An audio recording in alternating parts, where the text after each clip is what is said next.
오늘 말씀 함께 보겠습니다. 우리 민수기 15장입니다. 15장 1절에서 21절까지 말씀입니다.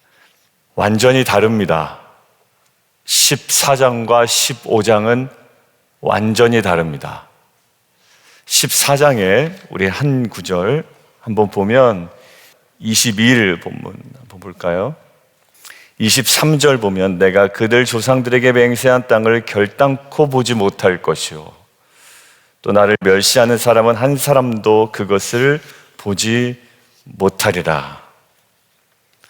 그리고 그 다음 수요일 본문 보면 37절에 곧 그 땅에 대하여 우리가 수요일에 집중했던 표현 있죠. 그 땅에 일반적인 불평을 이야기하는 것이 아닙니다. 하나님께서 이스라엘 백성에게 말씀으로 약속하신 그 땅이에요.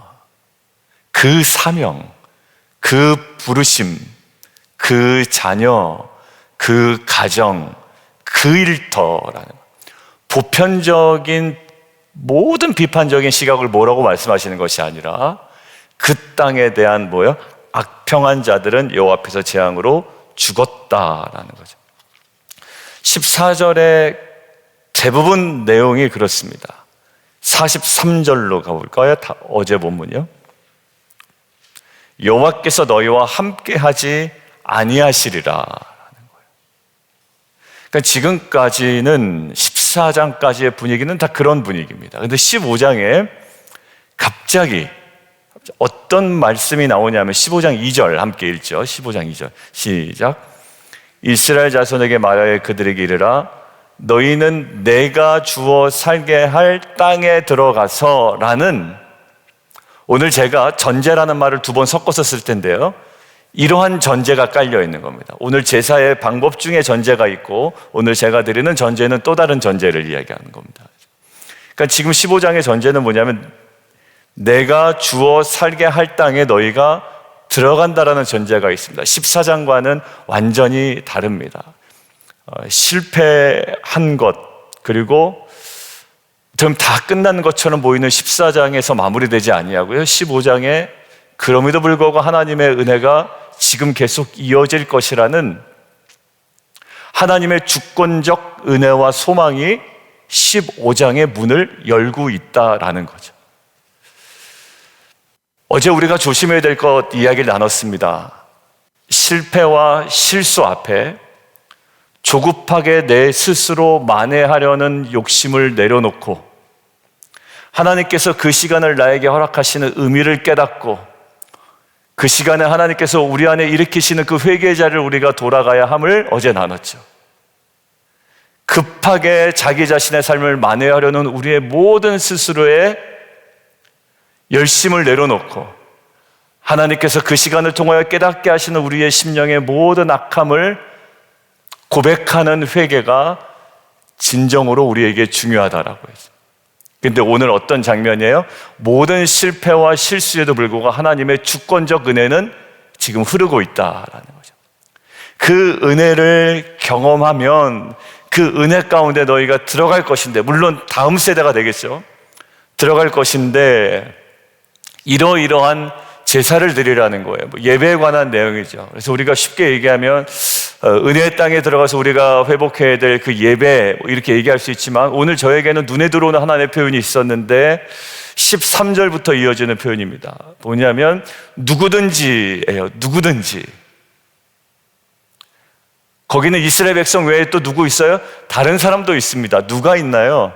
14절 너희 중에 거류하는 타국인도 있다고요. 근데 그들에게도 어떻게 해요?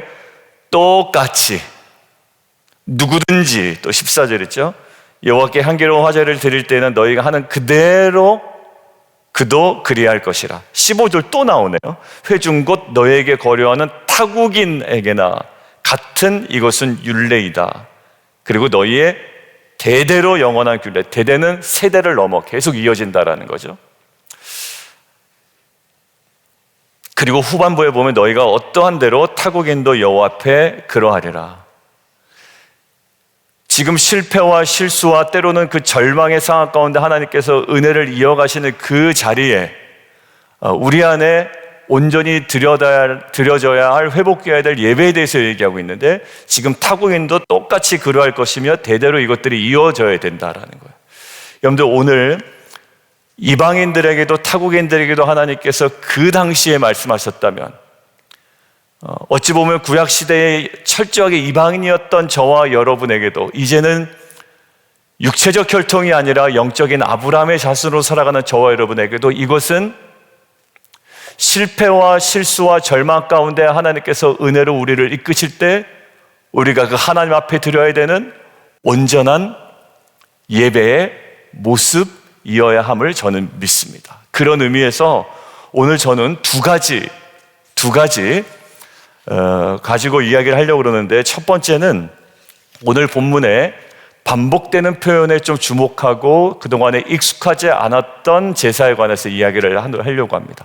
우리가 3월, 4월, 1, 2월 동안에 5대 제사를 통한 예배 회복이라고 우리가 나눴습니다. 번제, 그다음에 소제, 그다음에 화목제, 그다음에 속죄제, 속건제, 이렇게 5대 제사에 대해서 레위기를 가지고 5대 제사를 통한 예배 회복이라죠.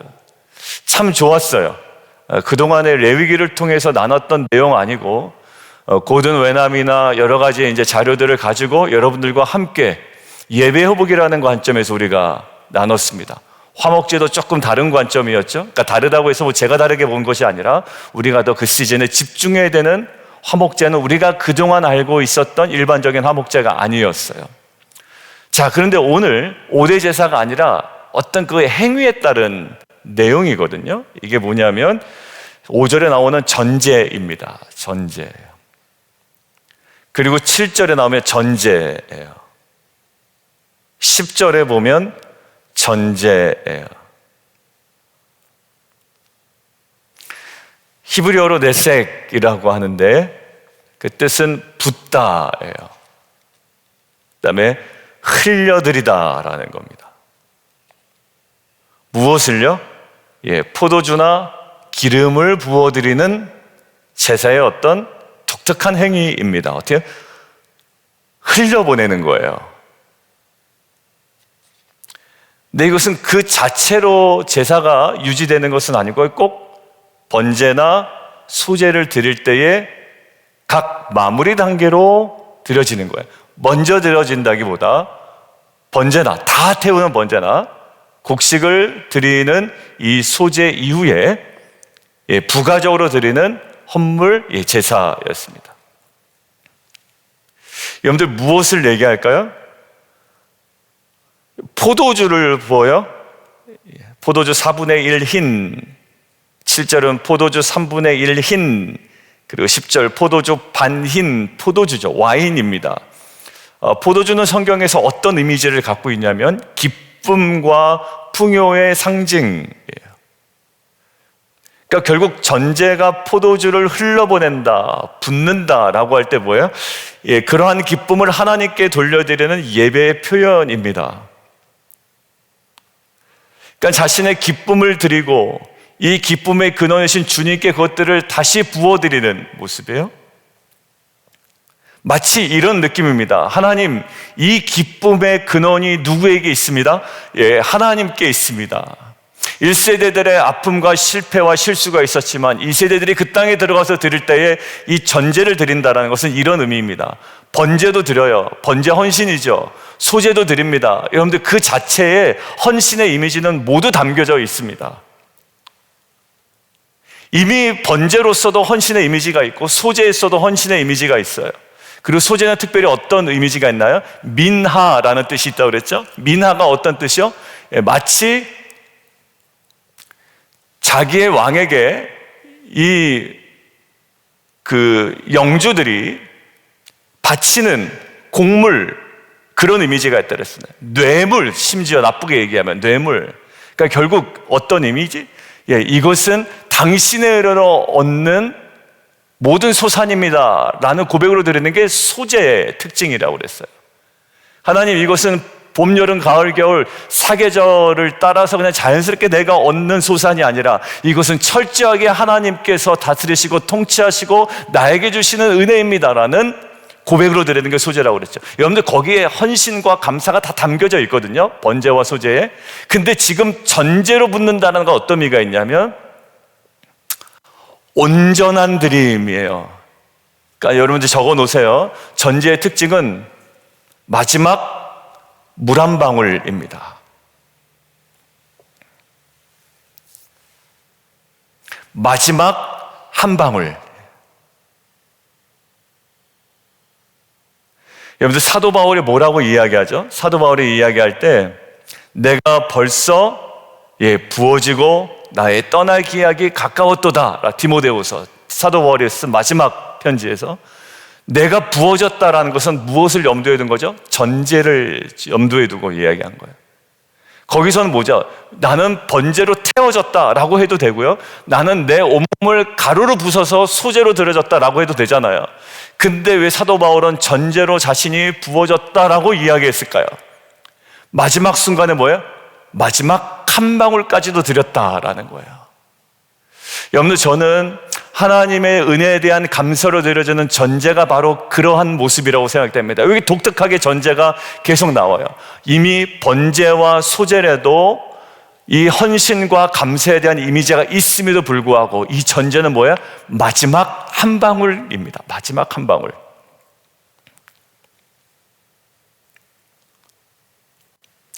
여러분들, 예배를 드리지만 예배 후에 삶을 이야기할 수도 있어요. 우리는 예배를 잘 드렸다라고 생각하지만 진정한 전제는 뭡니까? 우리가 예배 후에 이 세상에 나가서 사는 그 마지막 한 방울의 삶이죠. 예배는 마쳤지만 그 예배의 여운을 따라 내가 어떻게 살아가느냐가 하나님께 온전히 드려지는 전제입니다. 하루 열심히 살았습니다. 너무 피곤해요. 밤에 그냥 내가 원하는 대로 유튜브 보다가 자고 싶습니다. 그렇지만 마지막 전제의 삶은 어떤 삶일까요? 그것마저도 내 마지막 한 방울을 주 앞에 드리고 잠자리에 드는 것, 이것이 저와 여러분의 일상에서 적용할 수 있는 전제의 삶이에요. 여러분들 1시간 새벽에 와서 예배하고 기도하고 때로는 1시간 반 이상 기도하시고 돌아가시는데 진정한 전제는 뭘까요? 마지막 내가 잠자리에 들기 직전에 내 오늘의 삶에 너무 피곤하고 내가 그냥 넋놓고 보고 싶은 유튜브도 있고 그냥 멍 때리고 싶을 시간도 있잖아요. 사실 그럼에도 불구하고 마지막 하루를 마무리하며 한숨 쉬기 전에 드리는 짧은 감사의 기도, 이것도 우리가 삶에 회복되어야 할 전제라고 할 수 있습니다. 여러분들, 우리는 번제는 드릴 수 있고 소제는 드릴 수 있어요. 그런데 오늘 이야기한 것처럼 이 포도주 4분의 1 흰, 포도주 3분의 1 흰, 그리고 포도주 반 흰을 요 앞에 내어 드릴 수 있는 그 마지막 한 방울까지도 전제로 내어 드리는 저와 여러분 되기를 주님의 이름으로 축원합니다. 다시 한번 정리하면 하나님께 드리는 제사, 번제와 소제는 이미 충분한 헌신이에요. 그런데 거기에 포도주를 더해서 붓는다라는 것은 전제인데 마치 하나님께 드리는 마지막 한 방울이라는 의미가 있습니다. 기쁨과 감사로 흘러내어드리는 귀에 온전한 이 헌신과 우리 삶의 그 마지막 한 방울에 대한 이 전제가 저와 여러분의 삶 가운데 온전히 회복되어지기를 주님의 이름으로 축원드립니다. 여러분들, 이러한 삶을 살았던 신약의 인물이 마치 사도 바울인 것 같아요. 사도 바울은 그 정도면 된 것 같거든요. 항상 1차 전도여행 마치고 2차 전도여행 마치고 3차 전도여행 마치고 1차 전도여행 특별히 루스드라라는 데 가서 돌에 맞아 거의 죽을 뻔하잖아요. 그럼 그 정도면 될 것 같아요. 왜? 거기 비시디, 안디옥, 이고니온, 루스드라까지 와서 정말 열심히 복음을 전했거든요. 그래서 돌에 맞아 거의 죽을 뻔했잖아요. 그 정도면 됐어요. 저희로 따지면 그 정도면 충분해요. 근데 어디로 갑니까? 돌에 맞아 거의 죽을 뻔했는데 부스스스 일어나더니 더베라는 곳으로 가죠. 거기 종합병원이 있나 해서 가봤더니 종합병원이 없어요. 뭐 하러 갔대요? 사도행전 보면 14장에 보면 복음을 전하려고 더 배로 더 갔다라는 거예요. 우리 성경 공부할 때 말씀드렸죠? 더 갔다는 거예요. 더 배로. 그 정도면 됐어요. 이제 진짜 그 정도면 됐어요. 근데 사도 바울이 어디로 갑니까? 바로 옆으로 가면 사도 바울에 뭐가 있다? 홈타운이 있다. 고향이 있다. 고향이 어디라고요? 그쵸, 다소가 있어요. 그래서 그 옆으로 방향을 틀어서 다소로 가나 했더니 어디로 가요? 아니, 다시 또 루스드라와 이고니온과 비시디의 안디옥으로 또 가네요. 거기 누구예요? 자기 돌로 쳐 죽이려고 했던 유대인들이 거기 완전히 있던 지역인데요. 왜 갑니까? 혹시 자기가 돌에 맞아 죽었다라는 헛소문이 돌면 지금 자기 때문에 예수를 믿고 지금 신앙생활 처음으로 해보려고 했던 이 신자들, 초신자들 마음 상하고 마음 흔들리고 다 떠날까봐 다시금 그들의 제자들의 마음을 굳게 하려고 또 갑니다. 여러분들, 저는 사도 바울이 번제와 소제뿐만 아니라 끝까지 포도주 마지막 한 방울까지 붓는 이 전제 삶을 살았다고 믿습니다. 여러분들, 하루를 끊어서 생각해 볼게요. 지금 일상이라는 예배라는 것들을 아티클을 계속 공유하고 있는데 아침에 일어나서 침대 정돈하고 입 닦고 열쇠 분실까지 갔죠. 이제 오늘 또 다른 주제로 나아갑니다. 하루는 삶을 살 때도 저는 이 마지막 잠자기 직전의 삶이 그 다음날 아침의 영성을 지배하는 것들을 솔직히 많이 경험했습니다. 한국이 시끄러우니까 아무래도 예전에 최근에는 계속 뉴스를 보다 보면 이게 너무 혼탁한 상태에서 제가 가는 거예요. 심지어 창피한 일이지만 뉴스를 틀어놓고 자다가 아내가 당신은 왜 뉴스를 틀어놓고 자냐고 이럴 정도까지 해놨습니다. 온통 그 논리와 그 생각과 그 어떤 말도 안 되는 이야기들 서로 그냥 비방하는 것들, 이것들이 그냥 제 안에 계속 쌓여가는 거예요.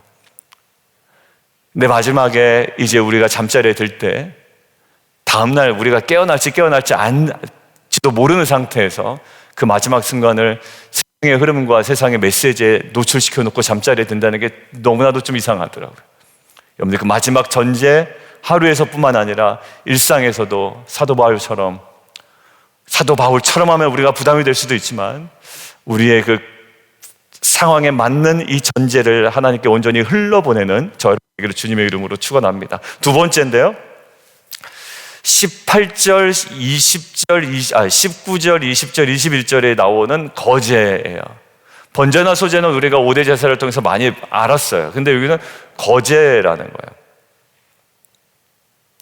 거제는 이런 겁니다. 이렇게 드는 거예요. 그 요제는 이렇게 흔드는 건가요? 예, 그거일 수도 있고요. 위아래로 흔드는 거일 수도 있어요. 학자들 얘기를 들어보면 요제, 거제인데 아니에요. 거제의 핵심은 이거예요. 그러니까 막 왔다 갔다 하는 것보다 거제는 들어 올리는 겁니다. 내리는 것까지 동작은 잘 모르겠어요. 그런데 거제는 들어 올리는 겁니다. 뭐 요제는 흔든다, 위아래로 흔드는 것 포함, 뭐 좌우로 흔드는 것 포함 들어갈 수 있지만 거제는 올라가는 거예요. 뭘까요? 예, 이건 제 손에 지금 있지만 제 것이 아닙니다. 주님의 것입니다. 하나님으로부터 왔습니다. 지금 어떤 문맥에서 그러나요? 너희는 내가 인도하여 그 땅에 들어가거든 은혜를 경험하죠. 실패와 절망을 딛고 은혜의 땅에 들어가거든 그 양식을 먹을 때에 여호와께 거제를 드리라는 거예요. 마치 소제, 민하와 똑같습니다. 민하가 이것은 계절의 변화에 따른 자연의 소산이 아니라 하나님의 은혜의 소산물입니다 라는 민하. 그래서 거기에 소제에는 꼭 무엇을 넣어라? 언약의 소금을 넣어라. 이게 핵심이죠. 왜? 소제는요, 언약의 소금, 이것은 우리의 언약의 하나님이 언약 백성인 우리에게 베푸신 은혜의 소산입니다라는 고백이 이 소제의 핵심인데, 여기서도 거제, 처음 익은 곡식가루 떡을 거제로 타작마당에 거제같이 들어드리라. 처음 익은 곡식가루 떡을 대대에 여호와께 거제로 드릴지니라. 높이 올려드리는 인생입니다. 마치 이런 것 같아요. 누가 이제 우리 엄마 아빠가 나에게 정말 귀한 자전거를, 선물을, 무엇을 은혜로 주셨습니다. 선물해 주신 거예요. 근데 친구들한테 가서 뭐 하는 거죠? 번쩍 손을 높이 들면서 이거 누가 해줬다? 우리 엄마가 해줬다. 우리 아빠가 해줬다. 이거 우리 엄마가 사준 양복이다. 이거 우리 아빠가 해줬다. 이 고백은 거제로 올려드린다는 것은 그 광야에서의 40년간의 실패와 절망과 또래는 1세대들의 죽음을 봤던 이 백성들, 그러나 너희가 그 땅에 들어가거든 이 약속이 이루어질 때에 그들이 드려야만 하는. 근데 이것은 무엇일까요? 저희는 죄와 사망으로 인하여 광야에서 죽을 수밖에 없는 우리의 신분이었어요. 여러분들, 감사와 감격의 전제가 있다는, 이 전제는 다른 전제, 그 제사 방법에 감사와 감격의 전제가 있는데, 그것이 내가 얼마나 죽을 수밖에 없는 죄인인가를 깊이 깨달으면 깨달을수록 지금 내가 누리고 있는 이 모든 것들의 은혜에 대한 감사는 더욱더 커진다라는 거예요. 내가 얼마나 죄인이었던가라는 깨달음이 깨달을수록 과거에 대한 절망과 실패와 죽음에 이를 수밖에 없는 우리의 신분에 대한 자각은 오늘 우리가 누리고 있는 은혜에 대한 감사의 풍요로움과 이 크기와 비례한다라는 거예요. 여러분들, 이 모든 것들이 하나님께로도 왔습니다라는 고백이에요. 그리고 사람 앞에서, 하나님 앞에서 높이 올리는 우리의 믿음이고요. 그리고 이것은 나에게 가장 좋은 것, 이 첫 시간 또 첫 열매를 하나님께 올려드립니다라는 겁니다. 여러분들, 이 아침에 새벽에 피곤한데도 왜 오죠? 이거 하나님께로부터 왔습니다라는 일종의 거제입니다. 이 시간 하나님의 것입니다. 그리고 우리가 오늘 기도를 올려드리는 우리의 자녀들도, 우리의 모든 일터들도, 그리고 우리에게 주신 모든 상황들도, 가정도 하나님, 이것은 거제로 올려드리는 거죠. 기도라는 거제로 하나님께 올려드립니다. 향례나는 기도로, 또 우리의 거제로, 이것은 하나님께로부터 왔습니다. 하나님의 다스림 속에 있습니다라는 것이죠. 여러분들, 오늘 이 두 가지의 실패와 절망과 이 죽음을 딛고 은혜의 땅으로 인도하신 하나님 옆에 올려드려야 될 오늘 두 가지 나눴습니다. 마지막 한 방울의 의미가 담겨져 있는 이 전제와, 이것들은 하나님께로부터 왔습니다, 그리고 하나님의 것입니다라는 우리의 고백이 담긴 이 거제, 순서를 뒤바꾸면 이 첫 시간 하나님의 것이며 우리의 가정이 하나님의 것이고 이 교회 공동체는 머리 대신 주님의 것입니다라는 이 고백의 첫 시간과 우리의 하루를 마감할 때에 그 마지막 순간에 그 한 방울까지도 주 앞에 내어드릴 수 있는 이 전제가 우리의 하루를 덮을 뿐만 아니라 우리의 일생을 덮는 하나님 기뻐 받으시는 예배자의 삶으로 살아가는 저 여러분 되기를 주님의 이름으로 축원드립니다. 함께 좀 기도하겠습니다. 우리 같이 좀 기도하겠는데요, 오늘 두 가지 이 전제와 거제를 설명하기 전에 먼저 그 전에 전제된 사실이 하나 있습니다. 14장까지만 있었다면 징계에 따른 종결로 끝났을 거예요. 그런데 회개한 자를 향해 예배의 문을 다시 여시는 하나님을 만나는 장면이 15장입니다. 그리고 징계로서의 종결이 아니라 은혜의 연속임을 얘기합니다. 대대로 이것들이 이어져야 할 것이라고 이야기합니다. 주님, 실패한 우리에게도 다시금 예배의 기회를 주신 은혜에 감사합니다. 하나님, 전제처럼 마지막 한 방울 남은 것까지 기쁨으로 헌신하게 하여 주시고 거제처럼 감사로 높이 주님께 올려드리는 참된 예배자의 모습이 되게 하여 주옵소서. 이 예배를 통해 약속의 땅을 준비하는 백성이 되게 하시고 약속의 땅을 은혜로 살아가는 백성 되게 도와주시고 이제는 과거 광야에서의 실패가 아니라 이제 우리를 구원하신 예수 그리스도의 십자가의 보혈의 능력과 복음의 진리 앞에 날마다 승리하며 은혜로 올려드리며 감사로 재배하는 귀한 백성 되게 하여 주시옵소서. 우리 주님 이름 한 번 부르고 함께 기도합니다.